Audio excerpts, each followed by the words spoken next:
Satu dua tiga. Bismillahirrahmanirrahim. Assalamualaikum warahmatullahi wabarakatuh. Hamdan wa syukran lillah, amma ba'd. Puja dan syukur kita aturkan atas kehadirat ilahi Rabbi Azza wa Jalla, atas kesempatan yang diberikan kepada kita sekalian, dan salawat kepada junjungan Nabiullah Muhammad SAW sebagai ikon dari sebuah perjuangan kita. Nabi sebagai uswatun hasanah, suri teladan dan contoh yang terbaik untuk kita jadikan contoh dalam kehidupan kita sehari-hari. Baik Bapak Ibu, baik Bapak, terima kasih banyak atas kesempatan waktunya yang sangat luar biasa ini. Kita adalah guru-guru yang hebat. Tepuk tangan untuk kita semua dulu. Terima kasih banyak atas partisipasinya. Baik Bapak Ibu, adapun kesempatan kita pada hari ini yang ingin kami presentasikan terkait dengan modul 1 Tiongkok budaya positif. Jadi budaya positif ini harus memang kita realisasikan di ruangan kelas kita masing-masing, baik di lingkungan sekolah maupun di dalam kelas kita masing-masing, di mana kita mengajar, di mana kita semua berbagi ilmu kepada murid-murid kita untuk mereka menjadi yang lebih baik lagi. Ya, salam bahagia Bapak Ibu.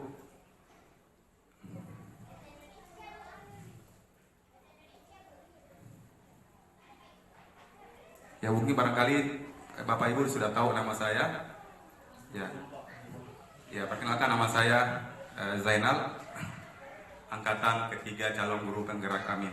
Mudah-mudahan bisa lulus dalam guru penggerak ini, dan saya berdoa kepada Bapak-bapak agar kiranya nanti kalau ikut guru penggerak bisa lulus juga. Amin. Ya. Adapun agenda kita pada kesempatan ini, kita sudah tadi membuka, kemudian modulnya, kemudian eksplorasi konsep, kemudian tanya jawab dan refleksi. Inilah yang akan kita lakukan pada kesempatan hari ini.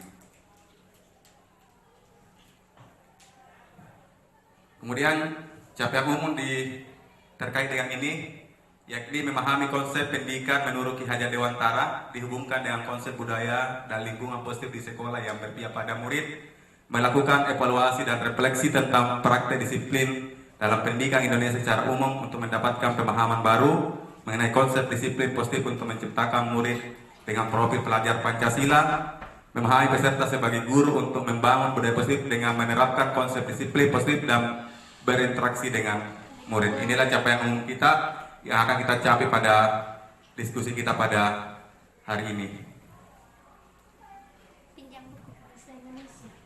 Sedangkan capaian khusus kita, yakni kita akan mendemonstrasikan pemahaman kita mengenai konsep budaya positif, kemudian menerapkan strategi disiplin positif, kemudian menyusun langkah-langkah dan strategi aksi nyata, kemudian bersikap refleksi dan kritis terhadap budaya positif di sekolah kita masing-masing.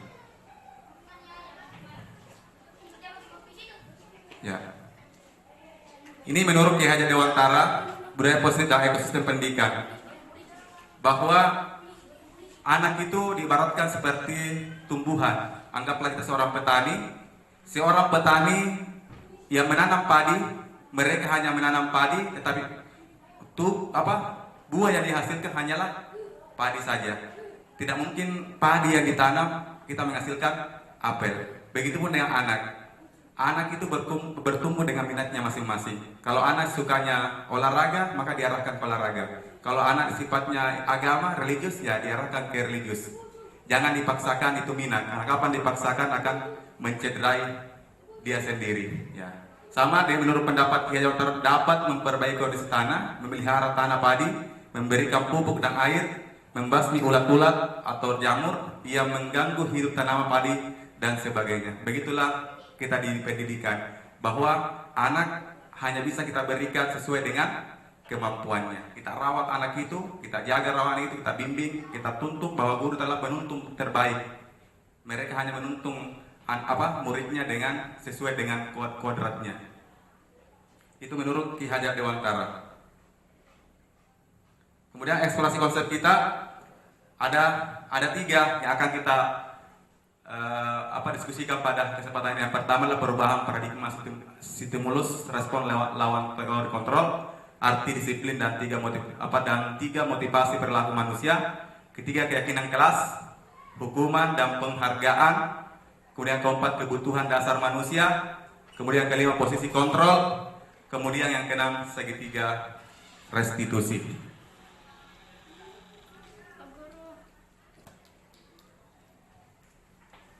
Perubahan paradigma ini hanyalah permainan saja ini, bahwa apa yang kita dapatkan itu tentu kita pertahankan. Apa yang kita pelajari selama ini tentu kita akan pertahankan dan tidak mungkin kita memberi kepada orang lain. Ini hanyalah bagian daripada speakingnya saja ini.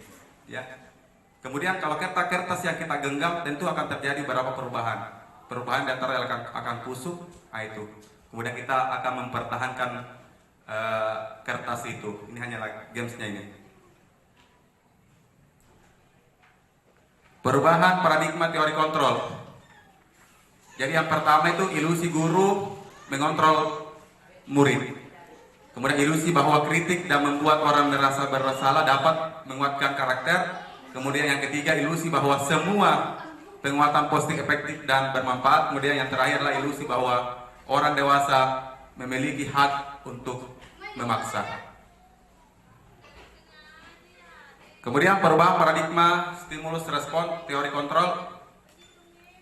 Bisa kita mengontrol seorang? Ada dua di sini, stimulus respon dan teori kontrol. Kalau stimulus kontrol, kita mencoba mengubah orang agar berpandangan sama dengan kita. Artinya biasa kalau guru biasa menginginkan kepada anaknya agar sama dengan dia, padahal itu tidak bisa.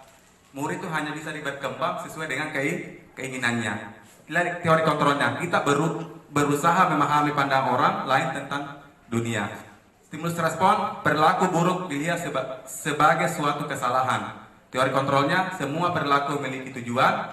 Kemudian orang lain bisa mengontrol saya, hanya Anda yang bisa mengontrol diri Anda. Saya bisa mengontrol orang lain, Anda tidak bisa mengontrol orang lain.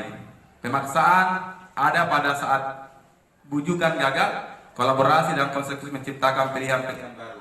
Kemudian model berpikir menang atau kalah, model berpikir menang.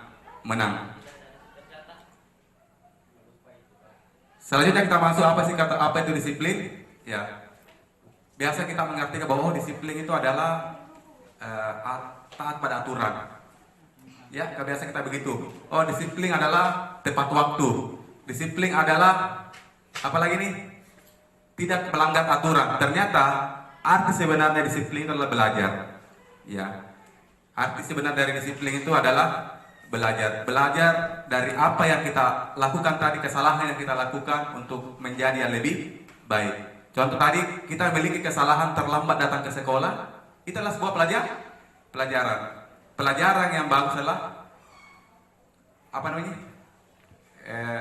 pelajaran yang baik adalah perbuatan yang telah berlalu. Artinya kita sudah melakukan kesalahan, tapi dari kesalahan itu kita mencoba untuk memperbaiki, itu dimaksud dengan pelajaran. Maka arti dari sebenarnya kata disiplin itu adalah belajar dari yang tadinya tidak bagus menjadi bagus.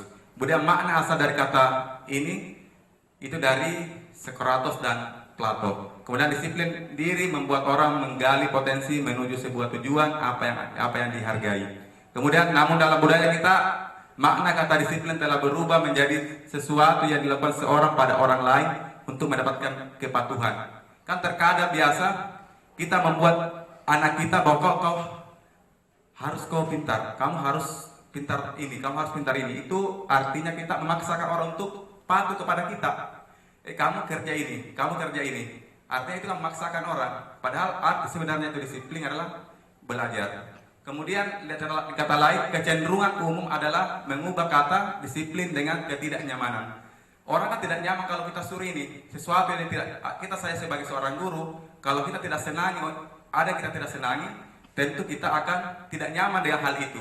Ya, untuk apa kita bertahan dengan orang lain kalau kita tidak nyaman? Sama dengan orang yang pacaran, kalau tidak nyaman dengan pasangannya, ya tentu dia tidak akan meninggalkan itu. Sama dengan kita.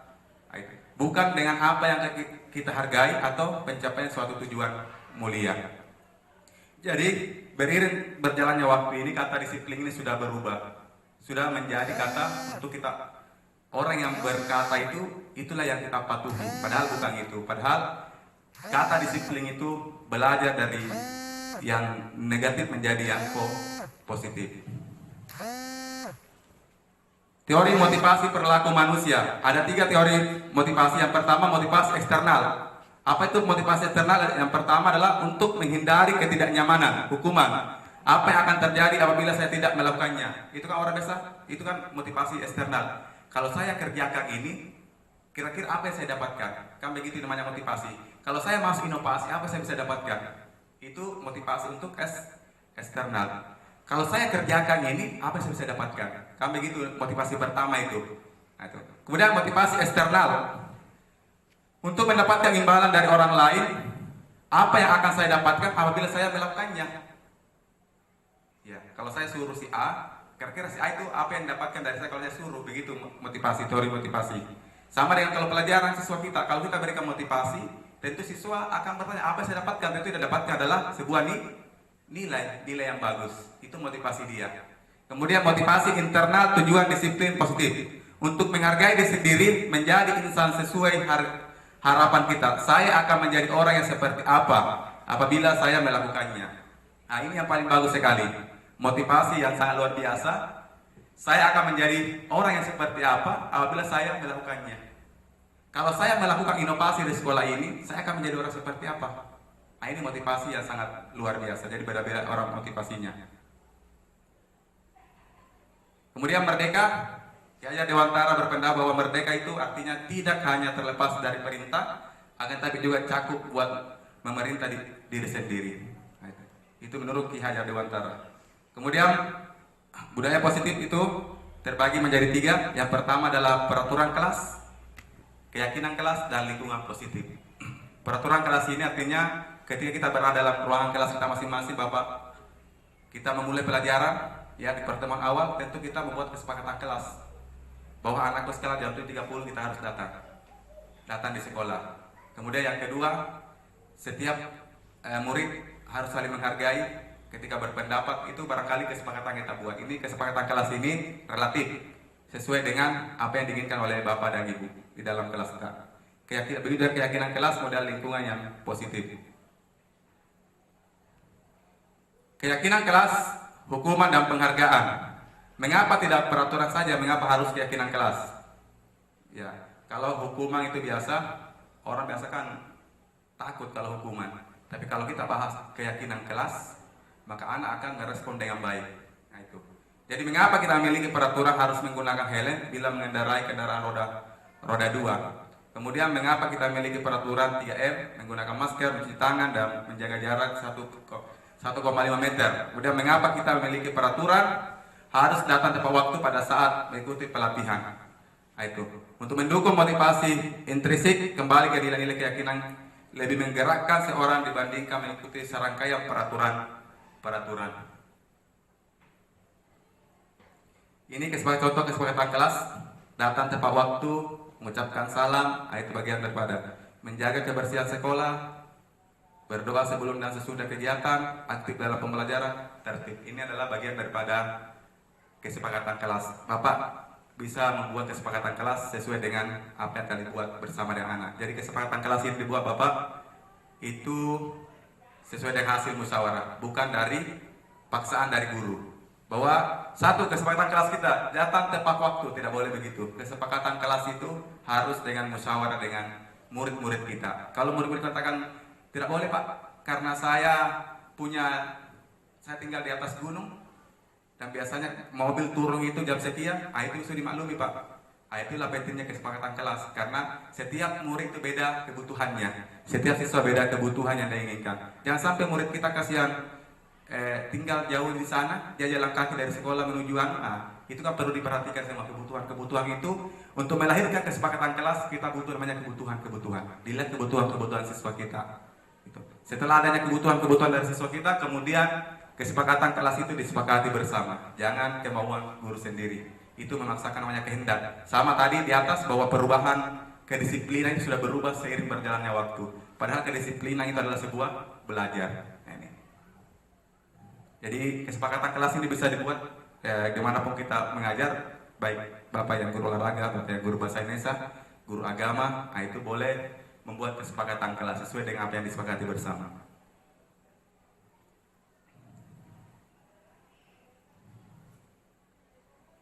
Kemudian selanjutnya, ini peraturan, ini hanyalah keyakinan dan kebijakan tujuan selalu kembali ke tempatnya, itu namanya tanggung jawab. Ini hanyalah bagian daripada games ini Bapak. Jadi ini games ini kita dilatih untuk apakah dilarang mengganggu orang lain, itu bagian daripada menghormati orang lain dan diri sendiri. Ini hanyalah games. Ya. Jangan berlari di atas koridor, itulah keselamatan dan keamanan. Jadi saya langkai saja. Kemudian selanjutnya dihukum oleh penghargaan. Dihukum oleh penghargaan ini pengaruh jangka pendek dan jangka panjang. Penghargaan menghukum, penghargaan mengurangi ketepatan, penghargaan tidak efektif, penghargaan merusak hubungan.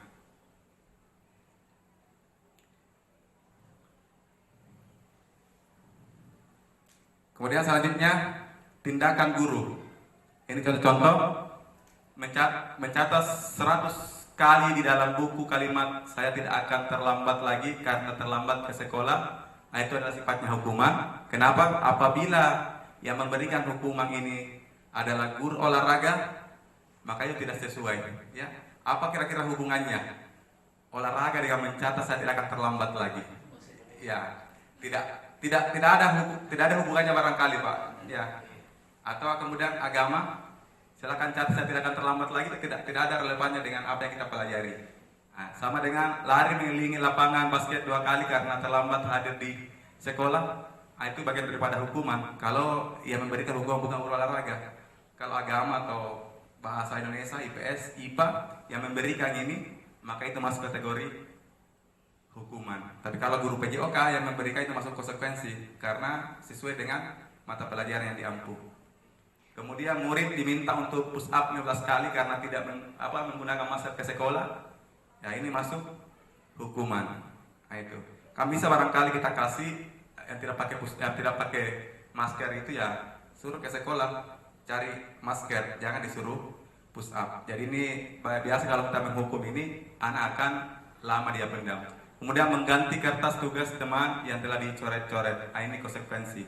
Karena biasa murid-murid kita dia jahit kepada temannya, kemudian menggantinya itu adalah konsekuensi. Membersihkan tumpuan air di meja tulis karena tersenggol pada saat belajar, itu konsekuensi.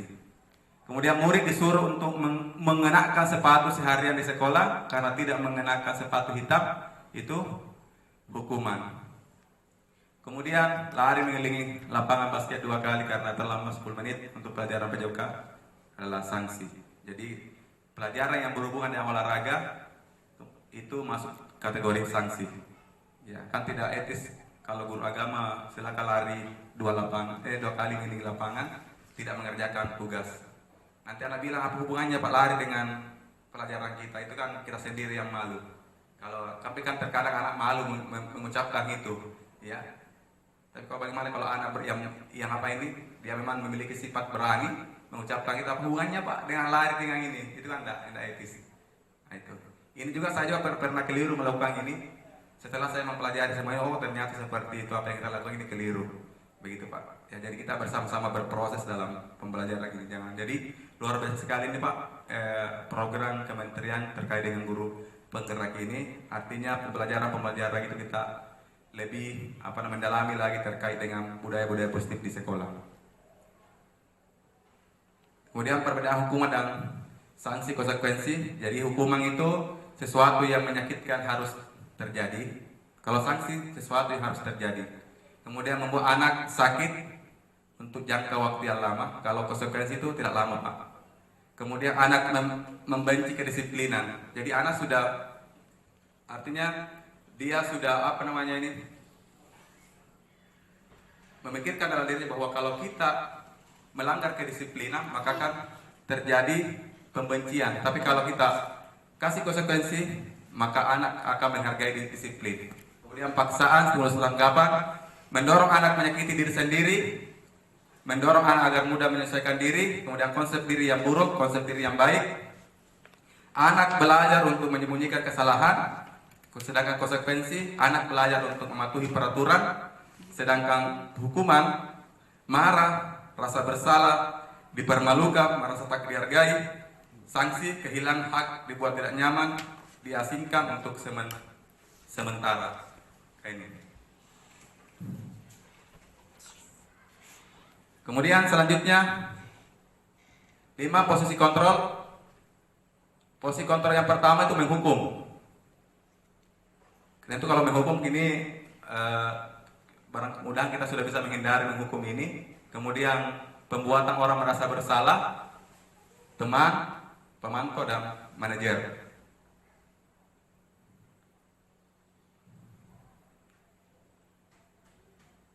Kemudian selanjutnya materi kita yang terakhir ini kita masuk pada restitusi. Mungkin ini bahasa restitusi bahasa baru bagi kita. Bagi saya sendiri ini bahasa yang baru sekali. Apa itu restitusi? Tapi ternyata restitusi ini sudah kita lakukan semua. Jadi restitusi itu adalah proses menciptakan kondisi bagi murid untuk memperbaiki kesalahan mereka sehingga mereka bisa kembali pada kelompok mereka dengan karakter yang lebih baik. Itu menurut Gosen 2004. Jadi restitusi ini kita wawancara dengan siswa. Saya sudah punya ini Pak restitusi, nanti barangkali bisa dilihat sebentar contoh-contohnya bagaimana cara merestitusi anak ini. Jadi setiap siswa itu, setiap guru berhak merestitusi siswanya apabila kejadian itu terjadi pada ruangan kelas yang kita ajar. Contoh misalkan saya mengajar di kelas 7A. Ada siswa saya yang melanggar kesepakatan kelas, maka saya harus restitusi. Restitusi itu untuk mencari solusi, bukan mencari kesalahan-kesalahan anak kita. Ya, jadi saya garis bawahi bahwa restitusi itu bukan mencari kesalahan, tetapi mencari solusi supaya anak ini kembali menjadi lebih baik lagi. Apa sih penyebabnya sehingga kemudian si A ini tidak mengerjakan tugas itu di restitusi? Karena selama ini kita hanya berfokus pada kesalahan-kesalahan saya. Ternyata restitusi ini adalah mencari solusi. Kemudian 9 ciri restitusi. Yang pertama bukan untuk menebus kesalahan, namun untuk belajar dari kesalahan. Jadi ketika kita restitusi anak kita, maka dia akan belajar, oh ternyata apa yang saya lakukan adalah sebuah kesalahan yang tidak boleh dikerjakan. Kemudian yang kedua adalah memperbaiki hubungan. Kan selama ini kalau anak tidak mengerjakan tugas, tentu dia akan malu dengan kita. Tapi ketika kita restitusi anak itu mengapa tidak mengerjakan tugas, maka dia akan kembali berdiskusi dengan kita. Kemudian selanjutnya tawaran bukan paksaan. Jadi restitusi itu kita hanya menawarkan kepada siswa, bukan memaksa maksudnya kau harus sekolarin, kau begini, tidak boleh. Itu kita memiliki tawaran-tawaran tersendiri. Anak itu menawarkan dirinya ketika dia melakukan pelanggaran atas kesepakatan kelas yang kita buat secara bersama, maka dia akan menawarkan dirinya. Kemudian 9, restitusi menuntut untuk melihat ke dalam diri. Kemudian kelima, restitusi mencari kebutuhan dasar yang mendasari tindakan. Kemudian yang keenam, restitusi diri adalah cara yang paling baik. Kemudian restitusi fokus pada karakter bukan tindakan. Artinya karakternya yang kita perbaiki anak itu supaya kembali lebih bagus lagi. Kemudian ini yang garis bawah adalah fokus pada solusi. Kemudian restitusi mengembalikan murid yang berbuat salah pada kelompoknya. Karena biasa kalau ada anak, contoh misalkan Bapak Ibu kita dalam ruang kelas, satu anak yang berbuat salah, biasa guru, bukan guru di sini, dihukum semuanya. Tentu anak itu yang membuat kesalahan akan merasa malu, tidak mau bergabung, jangan bergabung dengan itu deh. Gara-gara dia nih, sehingga dihukum satu kelas. Ketika kita restitusi anak itu, maka anak kita akan kembali pada kelompoknya. Tidak malu-malu lagi pada kelompoknya itu. Karena ada biasa begitu Pak ya. Satu anak buat kesalahan di dalam kelas, anggap dia pecahkan apa, satu semuanya itu dapat. Sama dengan kita, kalau satu dia nyamuk yang gigit, marah sama nyamuk yang lain. Atau satu semut yang gigit, marah sama semut yang lain. Nah, gitu. Begitu dia anak, biasanya kalau kita melakukan, ada anak yang memecahkan, anggaplah barang di dalam kelas, pasti biasanya semua dalam kelas itu mendapatkan sanksinya. Tapi kalau kita restitusi anak itu, maka anak itu akan kembali kepada kelompoknya masing-masing. Seketika restitusi ada 3. Yang pertama itu validasi tindakan yang salah. Artinya kita validasi dulu apa tindakannya. Contoh misalkan tindakannya yang salah adalah terlambat ke sekolah atau tidak mengerjakan tugas, maka membutuhkan 2 pertanyaan. Pertanyaan yang pertama, kamu tentunya punya alasan mengapa melakukan. Mengapa kamu tidak mengerjakan tugas itu? Nah, maka anak itu butuh ada penjelasannya, begini Pak. Kemudian pertanyaan yang kedua, adakah cara yang lebih efektif untuk mendapatkan apa yang kau butuhkan?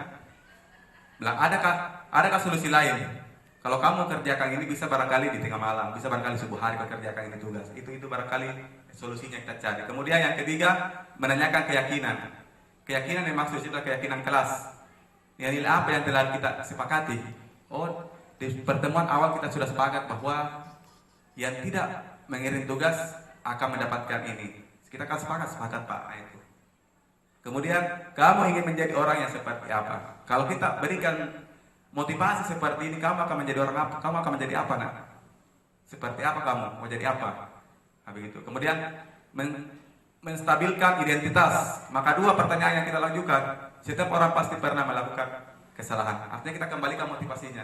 Pak Guru saja nak pernah melakukan kesalahan. Tapi dari kesalahan itu saya tinggalkan. Begitupun dengan teman yang lain. Teman yang lain juga pernah melakukan kesalahan seperti ini. Tapi mereka sudah sadar dan kembali. Itu namanya menstabilkan identitas. Kemudian kamu bukan satu-satunya yang pernah melakukan itu. Jadi 3 Pak yang harus kita lakukan ketika kita restitusi anak. Jadi yang pertama itu pada tindakan yang salah. Kemudian kita menanyakan apa yang telah disepakati. Kemudian kita menstabilkan identitas dia.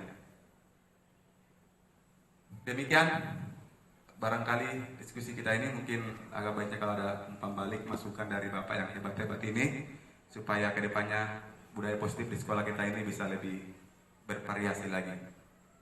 Saya kembalikan kepada Bapak. Ya. Terima kasih. Ya, kepada Bapak Abdul Sidik. Ya.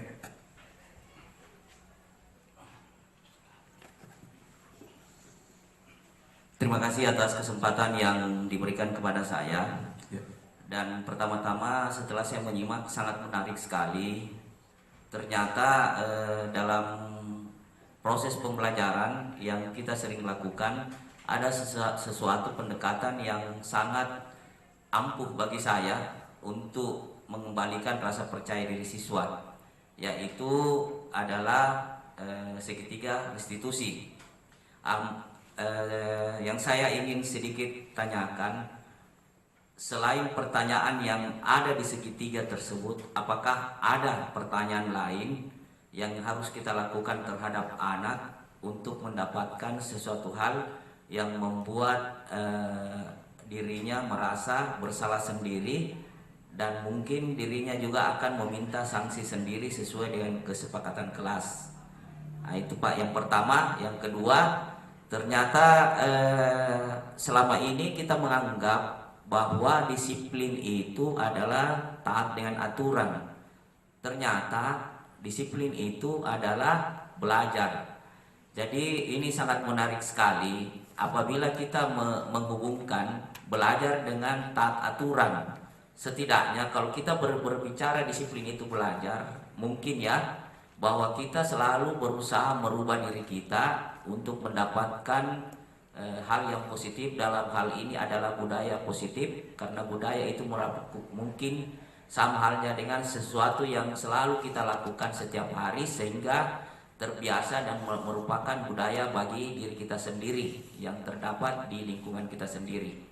Nah, itu saja Pak yang bisa saya sampaikan. Terima kasih. Assalamualaikum warahmatullahi wabarakatuh. Waalaikumsalam warahmatullahi wabarakatuh. Terima kasih banyak Pak masukannya. Ya, tadi pertanyaan yang pertama, adakah pertanyaan selain daripada 3 ini? Ya tentu ada Pak. Tinggal bagaimana Bapak yang merestitusi anak ini mengembangkan. Intinya adalah pada pertanyaan kita itu bersifat bukan mencari kesalahan, tapi bersifat mencari solusi dari permasalahan yang anak ini lakukan. Dari kesepakatan kelas yang dia lakukan, yang dia langgar, dari kesepakatan yang kita buat bersama, kemudian dia tidak mengerjakan kesepakatan itu, tentu Bapak dan Ibu bisa mengembangkan pertanyaan-pertanyaannya sesuai dengan apa kesepakatan kelas yang dilanggar oleh siswa tersebut. Itu Pak, terima kasih. Kemudian selanjutnya terima kasih banyak atas respon keduanya terkait dengan bahwa benar bahwa disiplin itu bukan pada arti ketaatan, tetapi arti sebenarnya dari disiplin adalah belajar. Ya, belajar dari apa yang telah kita lakukan sehingga apa yang kurang baik akan menjadi baik lagi. Terima kasih Pak masukannya. Ada barangkali lagi masukan diskusi kita ini pada kesempatan hari ini? Ya. Terima kasih. Ya, Bapak Safir, ya silakan Pak. Bismillahirrahmanirrahim. Assalamualaikum warahmatullahi wabarakatuh. Wassalamualaikum warahmatullahi wabarakatuh. Terima kasih atas kesempatan yang diberikan. Saya pikir ini suatu materi atau transfer ilmu yang bagus untuk kami ini. Sekedar saran saja Pak. Mungkin alangkah baiknya ini ilmu yang seperti ini bisa kita sosialisasikan ke guru-guru yang lain. Karena saya pikir ini suatu hal yang penting untuk diketahui bersama sebagai seorang pendidik. Itu. Kemudian yang kedua terkait saya cukup tertarik mengenai ilusi controlling, yaitu menciptakan bagaimana kita menciptakan controlling terhadap proses pembelajaran yang kita lakukan di kelas, lebih ke arah itu.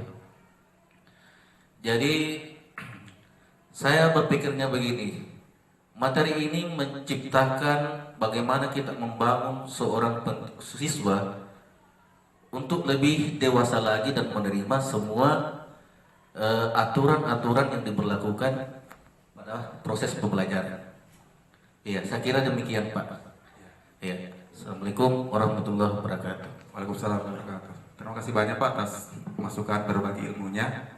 Jadi benar bahwa ilmu ini harus disosialisasikan. Mudah-mudahan pihak yayasan kita bisa menjembatani kita untuk melakukan materi ini, karena memang materi budaya positif ini harus kita terapkan di sekolah, bukan saja di sekolah-sekolah dalam naungan Yayasan Kesejahteraan Semen Tonasa, tapi di sekolah-sekolah negeri pun ini harus kita budayakan. Namanya budaya Pak, itu kan tumbuh dari karsa cipta manusia itu sendiri. Kemudian terkait dengan ilusi kontrol ini, memang ilusi kontrol ini yang diharapkan oleh guru. Kan terkadang guru itu sifatnya memaksa Pak. Kamu harus ini, kamu harus ini. Padahal yang sebenarnya kita harus guru harus melihat kondisi siswanya. Jangan sampai kemudian siswa tidak bisa melakukan itu kemudian kita paksa. Itu akan menjadi penyakit untuk dia dan akan menjadi siswa akan merasa dirinya akan dihantui terus dari perkataan-perkataan yang kita ucapkan. Karena ilusi kontrol ini itu lahir dari perkataan dari guru. Nah itu. Dan mudah-mudahan ilusi kontrol ini ilusi kontrol positif yang kita berikan kepada siswa kita, sehingga kemudian dia tertarik, dan tadi disiplin itu dia tingkat kedisiplinnya itu lebih meningkat lagi. Itu barangkali Pak. Terima kasih atas masukannya berbaginya. Lagi barangkali bisa berbagi lagi ilmunya Pak. Oh ya, Pak Alpiansah. Ya, silakan Pak. Ya, oke, terima kasih atas kesempatan yang diberikan oleh Bapak. Jadi ini tentang materi sekarang dari guru penggerak yang disosialisasikan bahwa sekarang waktunya untuk merdeka mengajar, merdeka belajar. Dan merdeka belajar. Tadi dijelaskan oleh Bapak di sini bagaimana menciptakan suasana disiplin. Yang ingin saya tanyakan, bagaimana menciptakan suasana disiplin tanpa adanya paksaan di dalamnya. Padahal dalam konsep yang Bapak berikan, memberikan kemerdekaan belajar, dan setiap instansi yang kita naungi, misalkan sekolah ini, di mana di dalamnya itu terdapat adanya aturan-aturan yang misalkan kita harus cek log jam segini. Kemudian roster itu diatur oleh waktu, misalkan jam pertama itu olahraga, jam kedua matematika. Yang di sini kita kemerdekaan yang tadi Bapak harus misalkan siswa yang jauh rumahnya diberikan waktu. Akan tetapi misalkan dia terlambat, kita juga dituntut untuk waktu yang betul diberikan oleh kita harus lakukan secara seefektif mungkin. Jadi kalau misalkan saya memberikan kepada siswa tersebut dispensasi, bilang oh ya karena kita maklumi, tapi misalkan sementara berjalan sudah mata pelajaran atau misalkan materi sudah hampir habis, jadi itu yang membuat kita bingung untuk menciptakan suasana disiplin di dalamnya Pak. Iya, mungkin segitu dan terima kasih Pak. Ya. Oke, pertanyaannya terkait dengan ceklok itu Pak, aturan dari sekolah. Untuk kesepakatan kelas ini adalah kesepakatan kita dengan bersama siswa kita dalam proses belajar itu. Terkait dengan dispensasi terkait yang terlambat itu Pak, kan kita maklumi dia, kan itu kan hasil dari kesepakatan, bukan kemauan kita sendiri. Kalau kemauan kita sendiri, kamu tidak boleh terlambat. Tapi kalau kesepakatan kelas itu mengatakan tidak apa-apa ini si A ini terlambat karena melihat kondisinya itu tidak menjadi masalah Pak. Tinggal beberapa bagaimana kita seorang guru, bagaimana pintar-pintar kita supaya anak ini juga mendapatkan pelajaran yang ketinggalan. Itu tinggal bagaimana guru yang memperbaiki itu. Karena kita tidak boleh memaksakan. Karena kalau kita paksa sama dengan kita memaksakan kehendak. Kita memberikan ilusi kepada siswa, ilusi paksaan. Yang seharusnya kita harus memberikan ilusi positif. Jadi anak yang terlambat itu, yang terlambat anggaplah 7.30 harus datang ke sekolah, tapi karena ada halangan tertentu dan kita sudah sepakati dalam ruang kelas itu, maka kita harus diberikan. Kecuali kalau dalam kesepakatan kelas itu memang harus datang jam 7.30 kemudian terlambat, maka kita restitusi segitiga. Kita bertanya kenapa kau terlambat. Tapi yang ditanyakan dulu, kita punya kesepakatan kelas ini, beliau katakan ya benar Pak. Kemudian selanjutnya kita tanyakan mengapa kamu terlambat. Setelah dia mengatakan saya begini Pak, kemudian seorang guru memberikan solusi. Jadi solusinya baik, solusi yang kita tawarkan bagaimana, begitu Pak. Jadi tidak boleh sifatnya memaksa. Karena tadi kan ya siswa terlambat yang kita maksud tadi, kalau di dalam kelas kita sudah ada kesepakatan, maka biarkan saja begitu Pak, karena ada kesepakatan bersama. Kecuali di dalam kelas tidak ada kesepakatan kelas bahwa yang terlambat itu jam 30 khusus buat anak ini tidak ada seperti itu, maka dia terlambat. Berikan saya hukuman sanksi, berikan saya sanksi sesuai dengan apa yang kita mata pelajaran kita ampuh. Iya, terima kasih. Iya sedikit Pak. Jadi ini kendala kita sebagai seorang guru, terkadang kita memberikan tanpa kita sadari memberikan suatu hukuman terhadap anak karena waktu yang diberikan di jam kita, misalkan guru Hukuman atau sanksi Pak? Misalkan sanksi Pak, ya sanksi mungkin karena adanya waktu sehingga kita memberikan sanksi, sehingga itu menjadi budaya mungkin hampir semua guru karena keterlambatan, karena memang kita dituntut masalah waktu. Dan sedangkan untuk anak yang terlambat, bagaimana kita memberikan materi untuk memburu materi yang terlambat seperti itu. Iya. Terima kasih. Nah ini saya bilang tadi Pak, bagaimana seorang guru cerdasnya untuk supaya anak yang terlambat ini bisa tidak ketinggalan. Di pertemuan awal saya sebagai guru penggerak itu bisa meluruskan waktunya itu yang terlambat, tambah waktunya dia sedikit. Ya tambah sedikit. Ya ataukah berikan tugas. Kamu sudah ketinggalan. Di ini kamu tolong tulis ini. Di rumah kamu tulis ini kemudian kumpul sama Pak Guru. Begitu Pak. Bagaimana jalan tak? Begitu. Bagaimana jalan? Bagaimana cara seorang guru untuk supaya anak ini tidak merasa ketinggalan mata pelajarannya. Tinggal teknik tak bagi seorang guru, apalagi berikan tugas dan sebagainya. Begitu Pak. Iya, kecuali kalau dalam kesepakatan kelas kita mengatakan bahwa harus mendatang jam 30 yang itu disaksikan oleh siswa dan disepakati bersama. Ketika terlambat dia akan lari lapangan sesuai mata pelajaran, maka itu harus lari di lapangan. Tapi mata pelajaran kita tinggalkan ini Pak, ya bisa barangkali kita berikan tugas. Ayo kita Pak, bagaimana cara kita memaksimalkan. Mungkin bagus Pak, nanti yang seperti ini konsepnya itu mungkin ditambahkan untuk penambahan bagaimana mengatasi hal seperti ini. Oh iya Pak, iya terima kasih. Itu mungkin kedepannya supaya kita sebagai guru bukan berinisiatif sendiri, akan tetapi kita punya pedoman di dalamnya untuk bagaimana kita mensiasati seperti ini yang harus kita berikan. Ada contoh saya Pak, contoh untuk Pak, untuk segitiga restitusi, tapi cuma di HP yang Pak buat video itu, cara bagaimana kita merestitusi anak. Dan itu efektif Pak. Saya sudah contohkan dengan Pak Abdul Sidik, itu sudah ada Pak. Bagi siswa yang tidak mengirim tugas di kelas room, kita restitusi dan alhamdulillah anak kita sudah rajin. Iya Pak. Makasih banyak Pak atas berbagi ilmunya. Ya. Mungkin demikian barangkali diskusi ini bisa kita lanjutkan di luar. Ya. Hadanallahu wa iyyakum. Assalamualaikum warahmatullahi wabarakatuh.